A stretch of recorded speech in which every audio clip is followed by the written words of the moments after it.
All right, hi everyone. Thought I'd go ahead and record the lesson that we did, the demo that we did for the Grim test, and it's actually a very, very simple test to use. This is developed by James Heathers and Nicholas Brown, and it is a very, very useful way to catch inconsistencies that might be reported. And again, they always say that.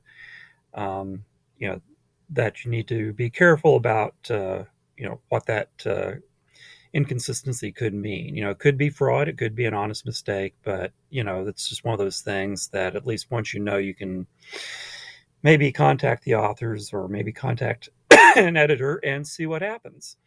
So this is kind of a useful thing. This is best for integers. It's really what it was designed for, so whole numbers, say like Likert scale type numbers, that sort of thing, where you have like a 1 to 7 scale or a 0 to 10 scale or whatever it is you might want to use, and small sample sizes. So it really is useless with anything, with any sample that is greater than 100. So really sample sizes of less than 100 are what you would be looking for.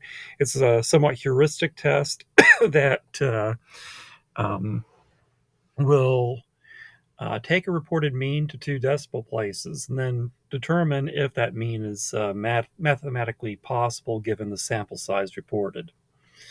All right, and they have plenty of documentation about how you would use GRIM.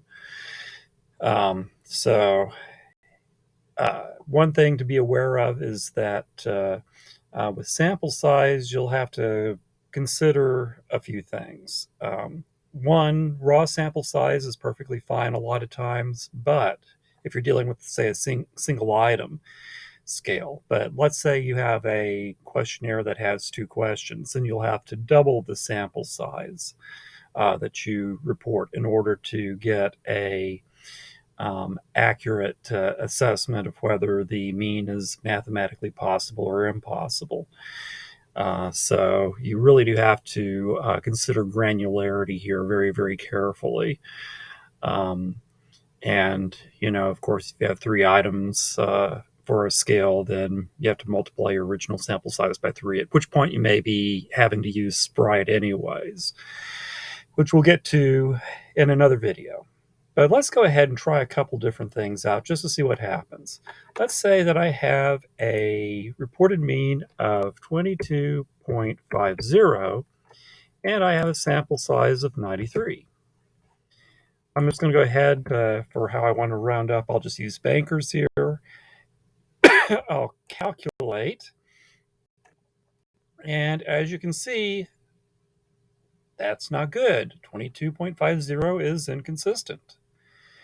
And of course, you can also take a look at a plot too, and you'll notice that when you do that, you'll find that there'll be a little dot that'll represent your mean as reported, and you'll see it circled, around a bit of red. And when you see red, red is bad in that when you look at that particular plot. Green values are mathematically possible. Red values are mathematically impossible. So that is something that is kind of useful too to look at.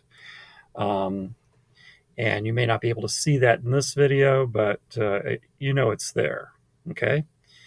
The next thing that we're going to do is say, let's try another mean out here. Let's say that what happened was that for whatever reason, the copy editor might have cut the mean off to one decimal place and rounded down, which they probably shouldn't have done. Let's say that we find the real mean is 22.54.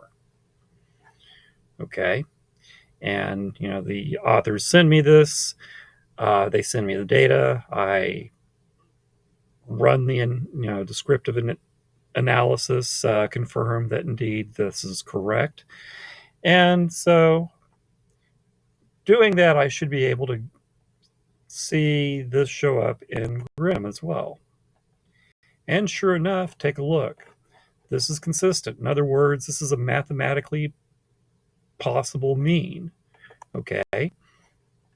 Um, so the idea is to use this as a screening process, when you're looking through articles and so on and so forth. That way, in preprints, that way you've got an idea of whether you are dealing with something that is mathematically possible or dealing with something that is actually mathematically impossible.